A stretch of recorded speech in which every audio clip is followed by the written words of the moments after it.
Shalom. I'd like to start off by giving all praises to Yahawah Bahasham Yahawashi. Double honors to the apostles and elders in Great Millstone.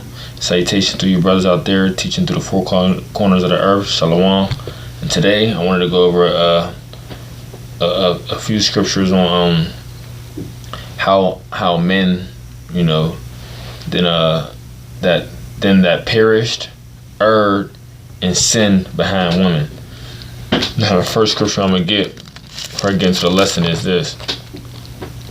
Proverbs 31:3. It says, "Give not thy strength unto women, nor thy ways to that which destroyeth kings." Alright.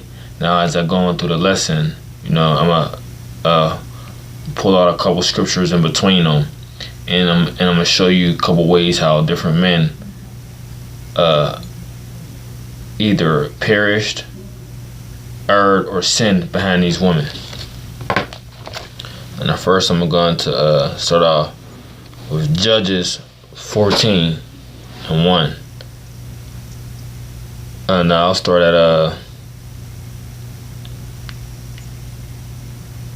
I'll start at 3, because the first two verses talking about Samson, and he wanted one of the daughters of the Philistines.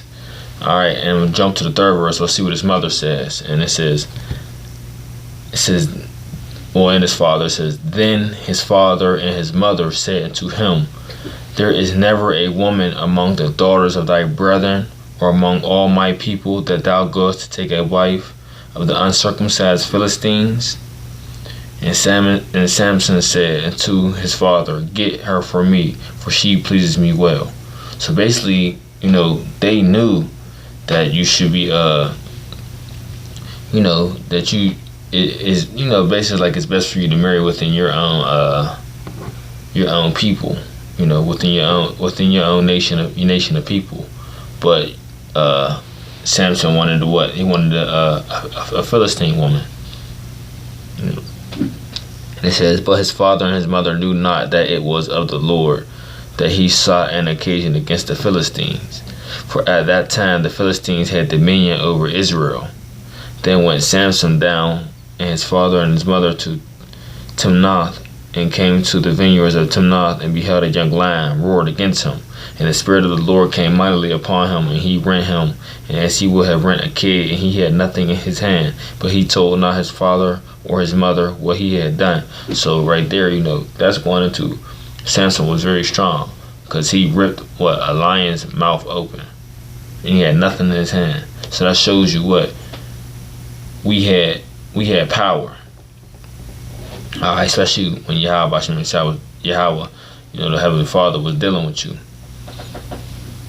And it says, "And he went down and talked with the woman, and she pleased Samson well. And after a time he returned to take her, and he turned aside to see the carcass of the lion, and behold, there was a swarm of bees and honey in the carcass of the lion. And he took thereof in his hand, and went on eating, and came to his father and mother. And he had gave them, and they did eat, but he told not them that he had taken the honey out of the carcass of the lion." It says, "So his father went down unto the woman, and Samson made there a feast, so used the young men to do. And it came to pass, when they saw him, they brought 30 companions to be with him. And Samson said unto them, I will now put forth a riddle unto you. If you can certainly declare it to me within the 7 days of the feast, and find it out, then I will give you 30 sheets and 30 change of garments. But if you cannot declare it to me, then you shall give me 30 sheets and 30 change of garments. And they said unto him, Put forth thy riddle, that we may hear it. And he said unto them, Out of the eater came forth meat, and out of the strong came forth sweetness. And they could not in 3 days expound the riddle. And it came to pass on the 7th day that they said unto Samson's wife, Entice thy husband, that he may declare unto us this riddle, lest we burn thee in thy father's house with fire. Have ye called us to take that we have? Is it not so? Alright, so once again, now the men came up against who? The weaker vessel, the woman. So now they're persuading the woman to what? Get the riddle from Samson. Alright? And it says, and Samson's wife wept before him and said, Thou dost but hate me, and lovest me not. Thou hast put forth a riddle unto the children of my people, and has not told it to me. And he said unto her, Behold, I have not told it to my father nor mother, and shall I tell it to thee? And she wept before him the 7 days while the feast lasted, and it came on the 7th day that he told her, because she lay sore upon him, and she told the riddle to the children of her people. So, women usually doing what they do, using their manipulative ways, and what's the other word? I don't know, just I can't think of the word right now, but it's sneaking all together. But they use these different ways to basically get things out of you, to use you. And even though she might have been scared or whatnot, this is why she has her husband for. But this just goes along and shows you that a woman is a weaker vessel. Cause what? Even like the Adam and Eve thing, the serpent beguiled Eve. Cause what? She was the weaker vessel. Alright? So it says, and the men of the city said unto him on the 7th day before the sun went down, What is sweeter than honey, and what is stronger than a lion? And he said unto them, If ye had not plowed with my heifer, ye had not found out my riddle. Alright, and so I'm gonna just basically stop there because my point was made, whereas through this riddle, she got on Samson's it was like a thorn in his side so much that he ended up telling her the riddle. But the point being made is what? She basically backstabbed him. Because what? She told her people. And that's something that these women do now. They use you. They backstab you. And that's why you're not supposed to what? Trust a woman. And you know what? I'm gonna get a scripture before I read this second one, because at the end of the day, and this was Samson's, this is his wife, but this is the account I'm about to get is also show you that what he did, so he did it again, like he didn't learn from the first mistake.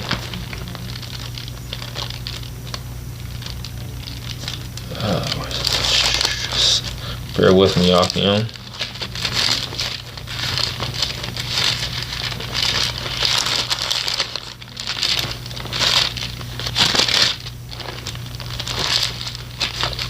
So get Micah 7:5, because this is going to tie right in. This is going to tie right into without this next scripture I'm about to pull up. With Samson&Delilah. Alright, so it says Micah 7:5. It says, Trust ye not in a friend, put ye not confidence in a guide. Keep the doors of thy mouth from her that lieth in the bosom. So this is what you're supposed to do, Alkim. You're not supposed to tell your woman everything, because when you in this another case scenario, the woman will use what you said against you. Alright, so now it says, I'm gonna read it again. It says, Trust ye not in a friend, put ye not confidence in a guide. Keep the doors of thy mouth from her that lieth in thy bosom. So this next account that I'm about to read, which is Samson&Delilah, clearly shows a betrayal from the woman once again.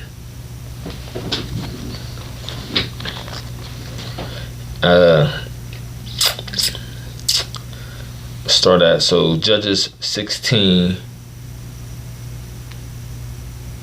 I'll start at 4. No, we'll start at 1. It says, Then went Samson to Gaza and saw there an harlot, and went into her, and it was told the Gazites, saying, Samson is come hither. And they compassed him and laid wait for him all night in the gate of the city, were quiet all the night, saying, in the morning, when it is day, we shall kill him. And Samson lay till midnight, and arose at midnight, and took the doors of the gate of thy city, and the 2 posts, and went away with them, bar and all, and put them upon his shoulders, and carried them up to the top of a hill that is before Hebron. And it came to pass afterward that he loved a woman in the valley of Sorek, whose name was Delilah. And the lords of the Philistines came up unto her, and said unto her, entice him, and see wherein his great strength lieth, and by what means may we prevail against him, that we may bind him to afflict him, and we will give thee every one of us 1,100 pieces of silver. Once again, what did they do? They came to the woman. Now, because I meant to read this first, right? So remember, it says, tell him where his strength lies. Now, going back to Judges 13 and 4. I'll start at 4. It says, now therefore beware, I pray thee, and drink not wine nor strong drink, and eat not any unclean thing. Because what? His mom was barren at that time. Here go the point. Verse 5 says, for lo, thou shalt conceive and bear a son, and no razor shall come upon his head. For the child shall be a Nazarite unto the Most High from the womb, and he shall begin to deliver Israel out of the hand of the Philistines. Alright, so, and I read that just because they wanted to see where his strength lies, and where did the strength lie? In his head. And I'm gonna further get into that, but I just wanted to bring that out. And it says, and Delilah said to Samson, tell me, I pray thee, wherein thy great strength lieth, and wherewith thou mightest be bound to afflict thee. And Samson said unto her, if they bind me with 7 green whips that were never dried, then shall I be weak, and be another man. Then the Lord of the Philistines brought up to her 7 green whips, which had not been dried, and she bound him with them. Now there were men lying in wait, abiding with her in the chamber, and she said unto him, the Philistines be upon thee, Samson. And he brake up the whips as a 3 of tow, and is broken, and when it touches the fire, so his strength was not known. And Delilah said unto Samson, behold, thou hast mocked me, and told me lies. Now tell me, I pray thee, wherewith thou mightest be bound. And he said unto her, if thou bind me fast with new ropes that never were occupied, then shall I be weak, and be as another man. Delilah took therefore new ropes, and bound him with their whip, and said unto him, the Philistines be upon thee, Samson. And there were liars in wait, abiding in the chamber, and he brake them from off his arms like a 3 thread. And Delilah said unto Samson, hitherto, thou hast mocked me, and told me lies. Tell me wherewith thou mightest be bound. And he said unto her, if thou weavest the 7 locks of my head with the web. And she fastened it with the pin, and said unto him, the Philistines be upon thee, Samson. And he awaked out of sleep, and he went with the pin of the beam, and with the web. And she said unto him, how canst thou say, I love thee, and when thine heart is not with thee? Thou hast mocked me these 3 times, and hast not told me wherein thy strength great lies. And it came to pass, when she pressed him daily with her words, and vexed him, and urged him, so that his soul was vexed unto death. So there go the woman again, using her what word is it? Just, using her betrayal and wickedness with them smooth, sweet words, just to try to get over you. You know what I'm saying? Because what she's doing is she's trying to basically use her kindness and her sweetness, but against him,